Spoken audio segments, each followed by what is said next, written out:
Que esse estudo de Daniel seja realmente uma bênção na sua vida. Um prazer, uma alegria ter a sua participação conosco.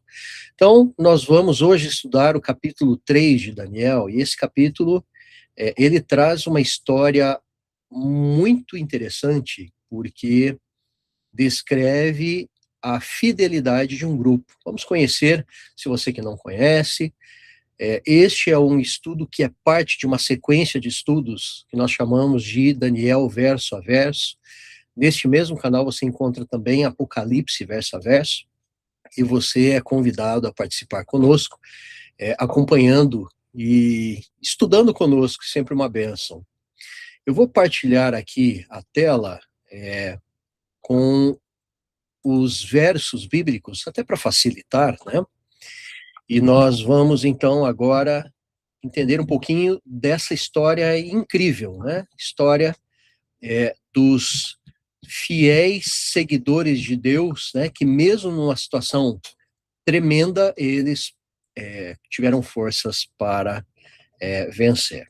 Vou colocar aqui no verso 1, e eu leio o que diz assim. Essa versão que eu estou utilizando é a Almeida Corrigida Fiel, e ela diz assim: o rei Nabucodonosor, então, Daniel capítulo 3, verso 1. Acompanhe comigo na sua Bíblia também. O rei Nabucodonosor fez uma estátua de ouro, cuja altura era de 60 côvados e a sua largura de 6 côvados. Levantou-a no campo de Dura, na província da Babilônia.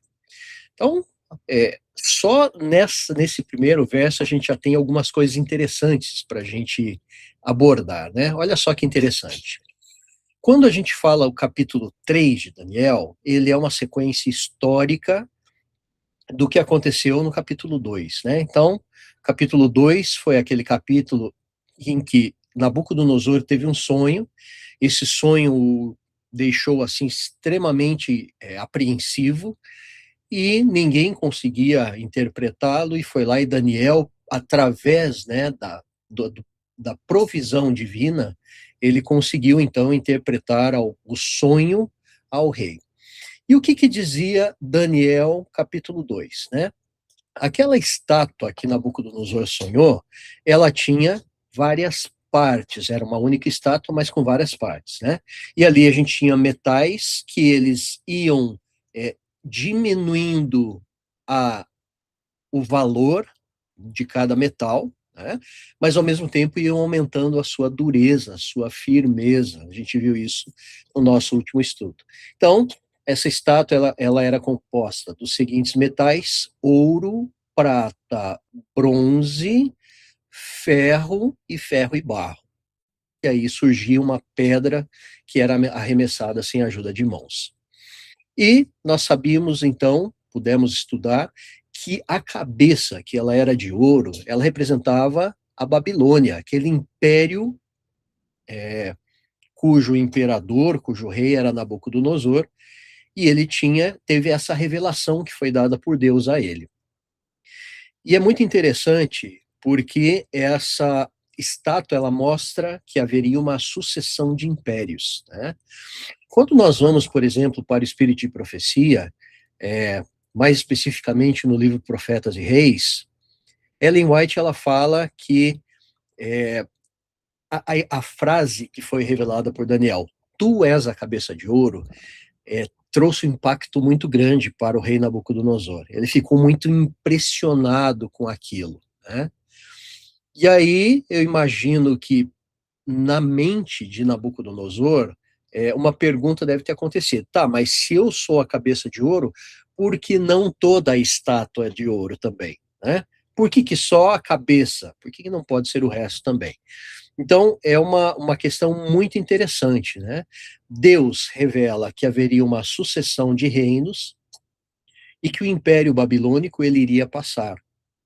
Mas, no capítulo 3, nós vemos Nabucodonosor reagindo de uma forma a confrontar essa revelação de Deus.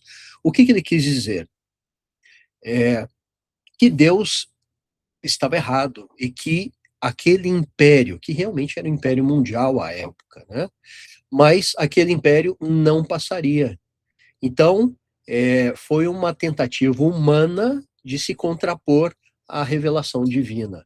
E ele já tinha percebido isso, né? E nós podemos tirar isso como lição, que muitas vezes, se você pega mesmo uma ideia boa e converte em algo ruim, você pode usar a Bíblia para isso, inclusive, né? Isso é uma coisa muito triste. Então, falando um pouquinho sobre essa província de Dura, qual que é o que nós sabemos sobre essa província de Dura? É, Ela é uma palavra que a tradução literal de Dura é muro, muro, recinto, fortificação, é, e não existe assim muita certeza com relação à sua localidade, né? Existe uma área hoje que é conhecida ou reconhecida como uma área chamada Dura, tá? Que fica no sul-sudeste das ruínas aonde estava a Babilônia. E ela é uma candidata importante realmente a ser o local onde esse relato aconteceu. É, mas uma pesquisa recente agora falou que Dura pode estar dentro da própria Babilônia, né? Então, o local onde essa estátua estava possivelmente fosse dentro da própria Babilônia. Então, uma coisa curiosa a ser aí estudada.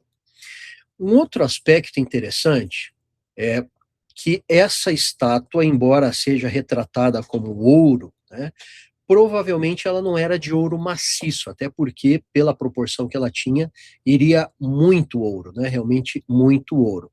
E as medidas dela são 60 côvados de altura e 6 de largura. Isso corresponde a uma estátua, imaginem, né, trazendo para os nossos tempos, de 27 metros de altura e quase 3 metros de largura. Então, é uma relação interessante aí que a gente percebe, né? Então, existem, pelas próprias pesquisas arqueológicas, era muito comum que eles revestissem algumas coisas de ouro, mas por dentro eles usassem outros metais, né? E uma outra curiosidade interessante é por que essa medida 60 por 6? Nós já estudamos, até inclusive quando a gente vai para Apocalipse, nós estudamos que a relação, muitas vezes, do número 666 remete a esses números, né? Os 60 das divindades maiores, 6 da divindade menor.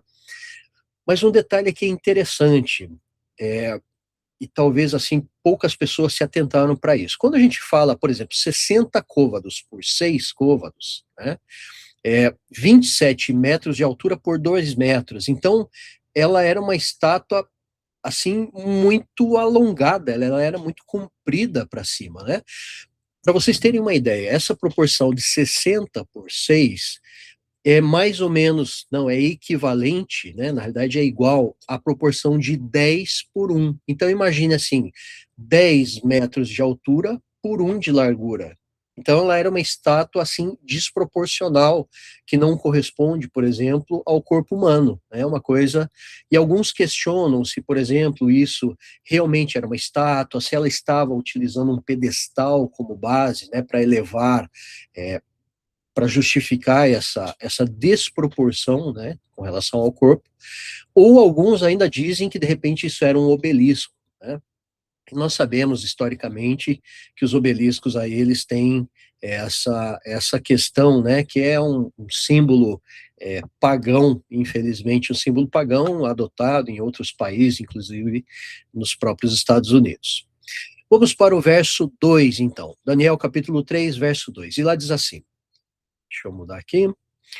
Então o rei Nabucodonosor mandou reunir os príncipes, os prefeitos, os governadores, os conselheiros, tesoureiros, juízes, capitães e todos os oficiais das províncias, para que viessem à consagração da estátua que o rei Nabucodonosor tinha levantado. Olha que interessante, né?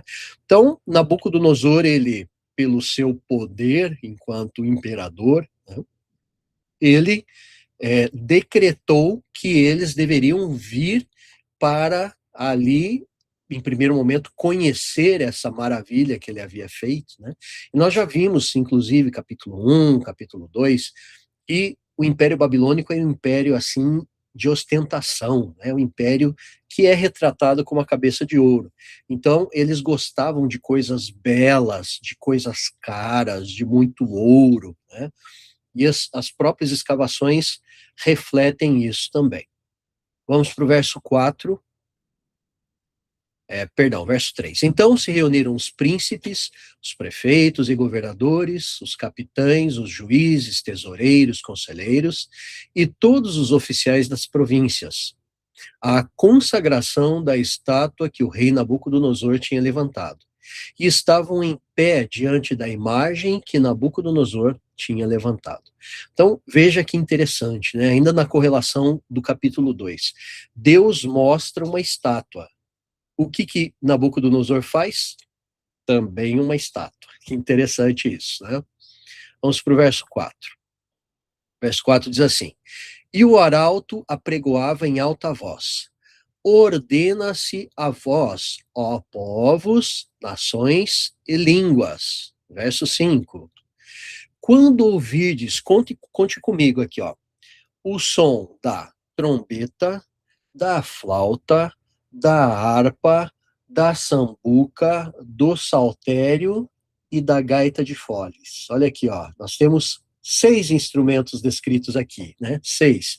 E de toda espécie de música, prostrar-vos-eis e adorareis a estátua de ouro que o rei Nabucodonosor tem levantado. Então, nós já sabemos que para o Império Babilônico, o número 6 era um número considerado divino, né?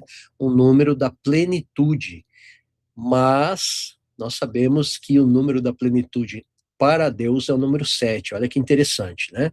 Então, 6 instrumentos. Verso 6. E qualquer que não se prostrar e não a adorar, será na mesma hora lançado dentro da fornalha de fogo ardente. Vejam, o mesmo Nabucodonosor, que quando ele recebeu a interpretação de um sonho, e ele sabia que isso não poderia ser nada humano, né? Tinha que ser divino. Ele reconheceu que o Deus de Daniel era o único Deus verdadeiro, mas agora ele se rebelou, né? Já não estava mais querendo aceitar o Deus verdadeiro como como o próprio Deus, né? E ele foi tão ousado, né, que ele falou que qualquer um que não se prostrar vai ser exatamente morto dentro de uma fornalha de fogo ardente. Vamos para o verso 7. Portanto, no mesmo instante em que todos os povos ouviram o som da trombeta, da flauta, da harpa, da sambuca, do saltério, de toda espécie de música, né, 6 instrumentos tocando músicas, prostraram-se todos os povos, nações e línguas e adoraram a estátua de ouro que o rei Nabucodonosor tinha levantado. Então, o que a gente percebe com isso? Nabucodonosor, ele queria, perante os seus conquistados ali, né, todos os impérios, as línguas, as nações, tinham que reconhecer que, primeiro, né, a estátua que ele fez era o Deus verdadeiro, e que ela era toda de ouro, porque o Império Babilônico, na sua mente, ele iria durar para sempre, né? Muito interessante isso. Vamos agora para o verso 8, e lá diz assim: E por isso, no mesmo instante, chegaram alguns caldeus e acusaram os judeus, né? Então, sempre nesse momento, nós sabemos ali que quando acontece alguma coisa, né, que nem os irmãos, assim, né, quando são crianças, é muito comum, né, se um deles faz uma arte e tal, o outro vai lá contar para a mãe, né, ó, mãe, fulano de tal fez isso, tá, você falou que não podia, ele fez, né, então, mais ou menos a esses moldes aí. Verso 9, e responderam dizendo ao rei Nabucodonosor: Ó rei, vive eternamente, né? Começaram então ali bajulando Nabucodonosor. Verso 10. Tu, ó rei, fizeste um decreto, pelo qual todo homem que ouvisse o som da trombeta, da flauta, da harpa, da sambuca, do saltério e da gaita de foles, e de toda espécie de música, se prostrasse e adorasse a estátua de ouro. Verso 11: e qualquer que não se prostrasse e adorasse seria lançado dentro da fornalha de fogo ardente.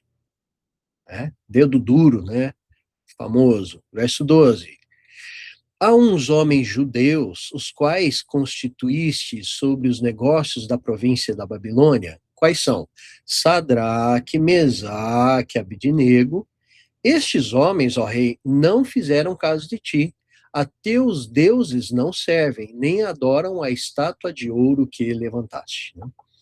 Então, provavelmente o motivo, né, para essa ação deles, né, deselegante, foi possivelmente inveja, talvez, ciúme, inveja, né?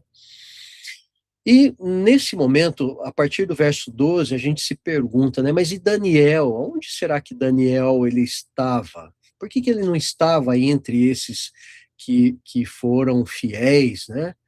E existem, assim, a Bíblia não nos retrata, o Espírito de Profecia também não nos retrata, mas existem algumas possibilidades. A primeira possibilidade é que ele estivesse desempenhando alguma função em outro lugar. Ele não estava ali naquele momento, né? Uma vez que ele era ali um assistente pessoal ali de Nabucodonosor. Ele poderia não estar presente, recebeu alguma dispensa ou não fazia parte dessa cena, né? Porque o relato bíblico, ele nos mostra uma prova que foi colocada diante de filhos de Deus, né? Então, Daniel, nesse relato histórico, ele não fez parte desse processo. Vamos para o verso 13. Então, Nabucodonosor, com ira e furor, mandou trazer a Sadraque, Mesaque, Abidnego, e trouxeram a estes homens perante o rei, né? Verso 14, perdão. Então, Nabucodonosor, com a sua ira e furor, mandou trazer a Sadraque, Mesaque e Abidnego e trouxeram a estes homens perante o rei. Verso 14. Então falou Nabucodonosor, ele lhes disse: é de propósito, ó Sadraque, Mesaque e Abidnego, que vós não servis a meus deuses, nem adorais a estátua de ouro que levantei? E aqui a gente percebe uma simpatia, né, que Nabucodonosor tinha, porque nós já pudemos perceber que ele era um homem assim de cancha curta, né? Ele não tinha muita tolerância. Mas a esses em especial, que ele sabia que eram homens diferentes, ele foi mais tolerante. Olha o que ele propôs, verso 15. Agora, pois, se estáis prontos, quando ouvirdes o som da trombeta, da flauta, da harpa, de sambuco, do saltério, da gaita de foles e de toda espécie de música, para vos prostrardes e adorardes a estátua que fiz, bom é. Mas se não adorardes, serei lançados na mesma hora dentro da fornalha de fogo ardente. E quem é o Deus que vos poderá livrar das minhas mãos? Olha que petulância, né? Que ousadia de Nabucodonosor. Então, ele deu uma chance, né? Deu uma segunda chance para eles.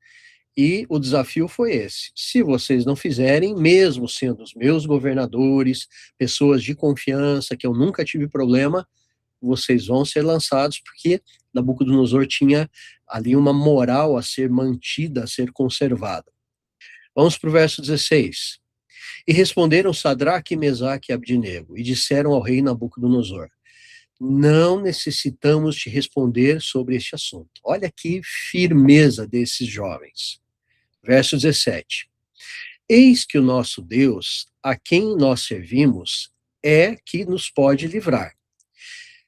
Ele nos livrará da fornalha de fogo ardente e da tua mão, ó rei. Então, ali eles mostraram em quem eles realmente confiaram. Vamos para o verso 18. E se não, fica sabendo, ó rei, que não serviremos a teus deuses, nem adoraremos a estátua de ouro que levantastes. Então, eles se mantiveram firmes, né? Não titubearam em nenhum momento. E aqui a gente vê o Espírito de Profecia comentando um pouco sobre esse aspecto, esses três jovens, né? E ela fala, assim, com muita convicção, né, que esse exemplo que eles deram era que, mesmo em face da morte, né, eles não hesitaram, não titubearam. E poderia ter, assim, acontecido um livramento antes de que eles fossem sentenciados e a sentença executada. Mas a questão é, Deus permitiu que eles entrassem dentro da fornalha, que fossem lançados dentro da fornalha. Então, a questão que o espírito de profecia ele destaca, né, que serve como exemplo para nós hoje é quando uma autoridade humana ou uma lei humana entra em conflito com a lei divina, antes é preferível obedecer a Deus que aos homens. Então, a lei de Deus, os mandamentos de Deus devem ser obedecidos e não os mandamentos dos homens, né? Então, esse é um aspecto realmente muito importante. Vamos para o verso 19, e lá diz assim: Então Nabucodonosor se encheu de furor e mudou-se o aspecto do seu semblante contra Sadraque, Mesaque e Abidnego. Falou e ordenou que a fornalha se aquecesse 7 vezes mais do que se costumava aquecer. Então, aqui a gente percebe que um aspecto que talvez foi o motivador de Nabucodonosor para tomar todas essas medidas, até inclusive se revoltando contra Deus, foi o orgulho. Ele tinha a sua glória, o seu poder, era a cabeça de ouro, né? Mas ele não aceitava que o reino dele passasse. Olha que coisa interessante, né? Então nós podemos perceber claramente que a motivação, né, era o orgulho, ele estava com orgulho ferido e ele perdeu, né, como dizem, perdeu ali a estribeira, né? Então ele é, ficou realmente muito furioso. Vamos para o verso 20, diz assim: E ordenou aos homens mais poderosos que estavam no seu exército que atassem a Sadraque, Mesaque e Abidnego para lançá-los na fornalha. E aqui eu faço aqui um destaque, verso 21. Então esses homens foram atados. O que é atado? Né? Eles foram amarrados, foram presos ali, né, de uma forma que eles não conseguiam se mexer, não conseguiam se movimentar. E aí segue dizendo, vestidos com as suas capas, túnicas, chapéus e demais roupas, e foram lançados dentro da fornalha de fogo ardente. E um relato interessante, pelas pesquisas, né, históricas, escavações, eles descobriram que a Babilônia trabalhava muito com produção, por exemplo, de tijolos, né? Então, o que nos dá a entender que essa fornalha possivelmente era uma fornalha metalúrgica, né? Ela tinha ali, era uma indústria da época ali de Nabucodonosor, e eles trabalhavam com grandes projetos. Então, bem provavelmente o que foi utilizado não era uma fornalha que foi construída especificamente para aquele fim, mas sim uma já existente. É bem provável isso, né? É uma suposição, mas pode ser que é o que aconteceu. Vamos para o verso 22. E porque a palavra do rei era urgente e a fornalha estava sobremaneira quente, a chama do fogo matou aqueles homens que carregaram a Sadraque, Mesaque e Abidnego. Então, eles conseguiram jogar Sadraque, Mesaque e Abidnego, né? 3 pessoas foram lançadas ali nessa fornalha que foi muito mais aquecida do que o normal. Verso 23. E estes 3 homens, Sadraque, Mesaque e Abidnego, olha o detalhe, caíram atados dentro da fornalha ardente. Então, eles caíram, eles foram realmente lançados, né? Aqueles que lançaram morreram e eles foram lançados, estavam ali dentro. E agora a maravilha acontece a partir, então, do verso 24. Acompanhe comigo, e lá diz assim: Então o rei Nabucodonosor se espantou e se levantou depressa. Falou dizendo aos seus conselheiros: Não lançamos nós 3 dentro do fogo? 3 homens atados? Responderam e disseram ao rei: É verdade, ó rei. E agora o verso 25 diz assim: respondeu, dizendo: eu, porém, vejo 4 homens soltos. Olha que interessante, né? 4 homens soltos. Lembrem que eles foram lançados atados lá dentro. E diz assim: que andam passeando dentro do fogo. Então, quer dizer, aquela atadura provavelmente se queimou, né? As cordas, a gente não sabe exatamente como, mas eles andam passeando pelo fogo sem sofrer nenhum dano, e o aspecto do quarto é semelhante ao Filho de Deus. Olha que coisa fantástica, né? Quando a gente vai para o Espírito de Profecia, ele confirma, né? A Ellen White confirma que, na realidade, aquela manifestação daquele quarto realmente era Jesus Cristo, só na sua forma pré-encarnada, divina, como Deus, né? E o relato de Nabucodonosor é muito claro: filho do Deus, filho de Deus, né? Que coisa realmente interessante. Vamos seguir então agora para o verso 26, e diz assim: então, chegando-se Nabucodonosor à porta da fornalha de fogo ardente, falou dizendo: Sadraque, Mesaque e Abidnego, olha a mudança de tom, né? Servos do Deus Altíssimo, saí e vinde. Então, aqueles que estavam atados, né, agora, então Sadraque, Mesaque e Abidnego saíram do meio do fogo.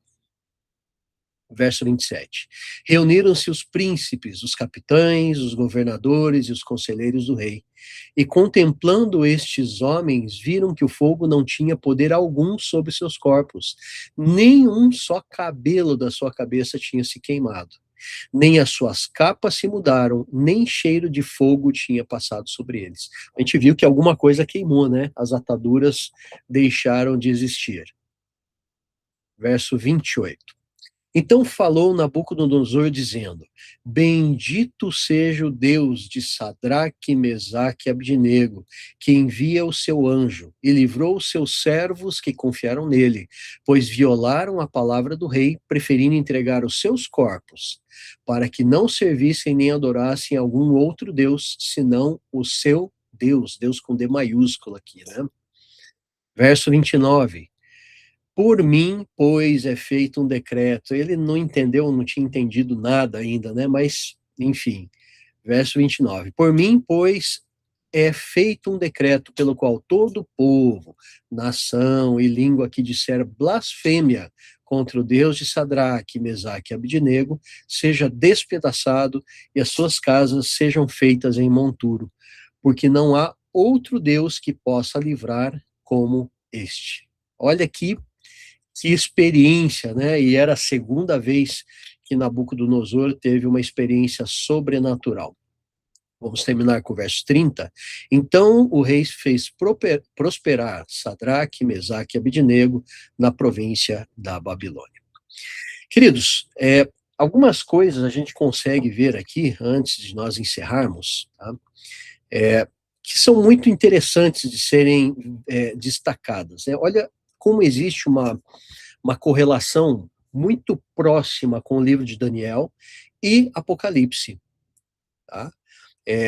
Então, olha que coisa interessante, né? Primeiro, quando a gente vai para Daniel 3, o que acontece? Primeiro, existe uma imagem, existe um decreto de adoração, depois, todos precisam adorar essa imagem, quem não adorar será punido, 3 fiéis recusam, e então temos o livramento divino. Isso Daniel 3. Quando nós vamos para Apocalipse 13, que nós já estudamos, o que nós vemos? Temos uma imagem, temos um decreto de adoração, todos devem adorar essa imagem, quem não adorar sofre consequências, e apenas um pouquinho, um punhadinho, né, prefere morrer ao invés de ceder, né, a adorar a outro Deus, senão ao Deus verdadeiro. Então, olha que coisa interessante, né? As coisas se repetindo tanto em Apocalipse, que aponta para o final dos tempos, quanto essa história de Daniel capítulo 3. E aqui um outro relato também interessante, né? Um dos comentários mais profundos do espírito de profecia sobre Daniel 3 está em Profetas e Reis, na página 505.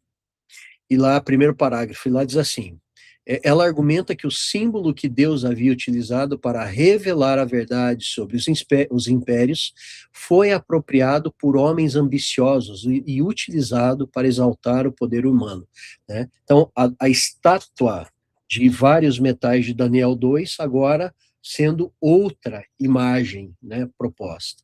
Isso produz uma lição bastante atual. Uma verdade pode ser conhecida intelectualmente e ainda assim ser usada contra o propósito para o qual Deus revelou. E aqui nós sabemos muito bem, né, que Nabucodonosor conhecia o que aconteceu com ele mesmo, o sonho que ele teve, a revelação que ele recebeu. E nós podemos ver com isso que essa história, embora tenha acontecido há muito tempo atrás, né, ela é uma história que bem provavelmente vai acontecer no tempo final.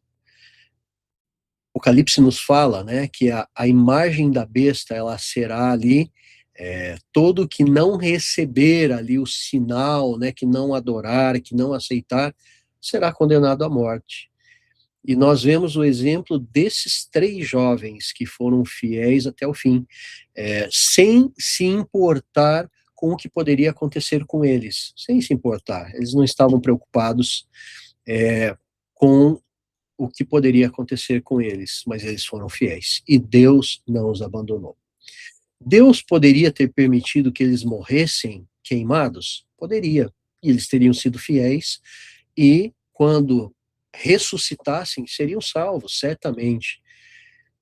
E pode ser que no momento em que você seja desafiado a enfrentar a morte, você morra, pode ser. Mas Deus, ele tem algo muito maior para a nossa vida.